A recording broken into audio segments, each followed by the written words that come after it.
नमो नमः. आजचा श्लोक आहे 7 जणांना जागं करावं याविषयीचा.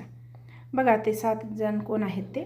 विद्यार्थी, सेवकः, पांथः, क्षुधार्तो, भयकातरः, भांडारी, प्रतिहारी च सप्तसुप्तान प्रबोधयेत.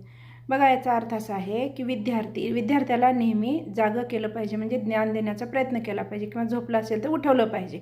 सेवकसुद्धा तसंच आहे. काम चुकार केला तर त्याला सांगितलं पाहिजे. त्याची सेवक काय असतो किंवा काम कसं करावं ह्याची जाणीव करून दिलं पाहिजे किंवा झोपला असेल तर त्याला जागं केलं पाहिजे. पांथ म्हणजे वाटसरू. तिसरं, वाटसरूलासुद्धा जर झोपलेला असेल, प्रवासात तो जात असेल आणि त्याला झोप लागलेली असेल तर आपण उठवलं पाहिजे किंवा रस्ता दाखवला पाहिजे.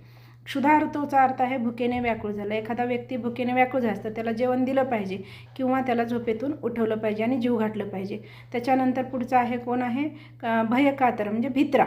भयभीत झालेला असेल तर त्याला आपण भीतीतून मुक्त केलं पाहिजे, त्याला प्रोत्साहन दिलं पाहिजे. त्याच्यानंतर भांडारी, जो खजाना सांभाळणारा असतो, भंडार सांभाळणारा असतो, त्याला पण झोपता येत नाही, सतत जागं राहायला पाहिजे. त्याच्यानंतर प्रतिहारी म्हणजे द्वारपाल. द्वारपालाला सुद्धा सतत आपण जागं केलं पाहिजे, उठवलं पाहिजे, कारण तेही रक्षण करणाराच असतो. तर ह्या 7 लोकांना प्रबोधयेत म्हणजे जागं केलं पाहिजे. बरोबर आहे ना? कारण विद्यार्थ्याला सतत झोपून लाड करता येणार नाही. ह्या कोणत्याही गोष्टी, सगळ्या 7 गोष्टी आहेत त्या हे झाल्या पाहिजेत. तर एका गावामध्ये गणू नावाचा एक भित्रा माणूस होता, खूप भित्रा. लोक त्याला सतत चिडवायचे, काही भीती दाखवायची, हे आलं बघ ते आलं बघ म्हणलं की तो घाबरायचा. त्याला कुणी असं प्रोत्साहन दिलंच नाही, सतत तो घाबरायचा आणि चिडवायचे की हा आता पुढे काही करू शकत नाही, हा नुसता भित्रा आहे म्हणून चिडवायचं.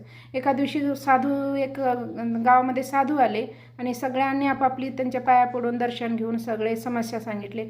गणू बिचारा कोपऱ्यात बसवून होता शांतपणे. मग त्या साधूनं त्याला बोलवलं आणि काय समस्या आहे तुझी, असं का गप्प बसतोस?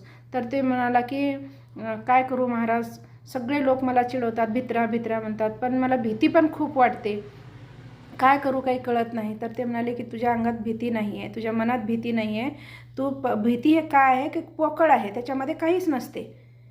तर तुला मी एक काम सांगतो, तेवढं माझं एक काम कर तू, हे म्हणजे भीती तुझी निघून जाईल. तर त्यानं सांगितलं की नदीच्या पलीकडे जा आणि नदीच्या पलीकडच्या काठावरचं मला पाणी घेऊन ये.